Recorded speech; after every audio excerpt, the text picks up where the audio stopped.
This activity is called Describe and Draw.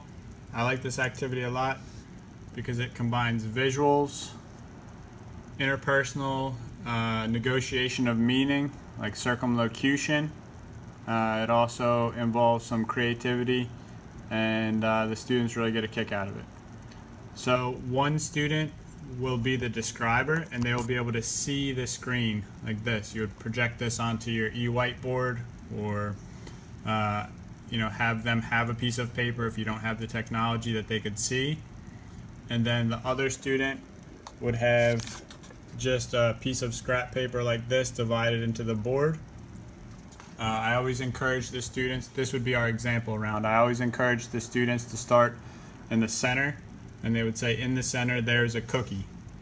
And then their partner is going to just draw a cookie, right? Nothing special, just as quickly as they can, they'll draw the circle and put the little dots in there. Then they would go either to the left or to the right and say, to the left of the cookie, there is a tooth. The tooth is holding a toothbrush and giving the thumbs up. This is where I like this activity a lot. Some students might be able to say all of that. Another student who's more of an emerging learner just might say, to the left of the cookie there is a tooth. And that might be enough for her production at that point, and their partner is still going to be able to get the general idea. The board should get harder as you move to the corners. For example, down here we've got a lot going on, right? So you put the harder pictures to describe, like that's the idiom shooting yourself in the foot. You put the harder pictures to describe towards the corners, because that's where students who are progressing faster are going to reach before their classmates. So this is actually the example slide I would use with students as a warm-up to make sure they understand what's going on in the activity. And notice I leave the scaffolding of the prepositions up so that students are always supported in the prepositions. So this would be an example of round one. The describers would probably start by saying, in the middle there is money. In this particular activity, this is supporting stacks of cash, which we had used in an earlier activity. So they would draw the cash. Right, on this paper, you would draw money in the middle and just go. Right, and oh, I'm sorry, you're not seeing it.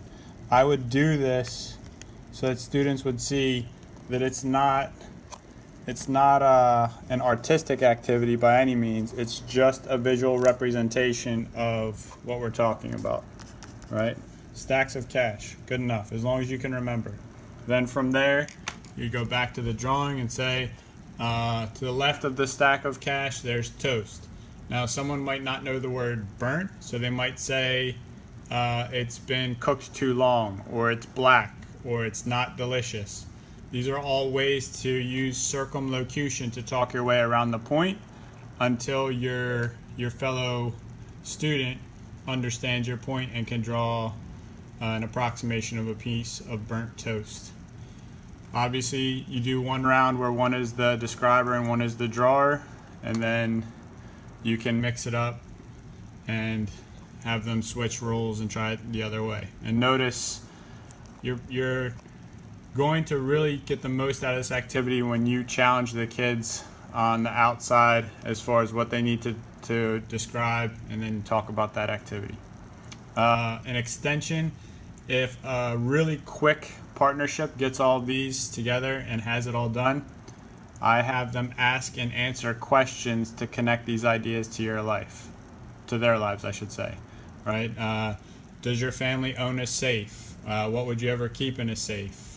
Do you know anyone that wears dentures, right? Anything to make these ideas more personal to them so that they're not just sitting there saying that we're finished. So this activity is called Describe and Draw, and I've had lots of success with this one.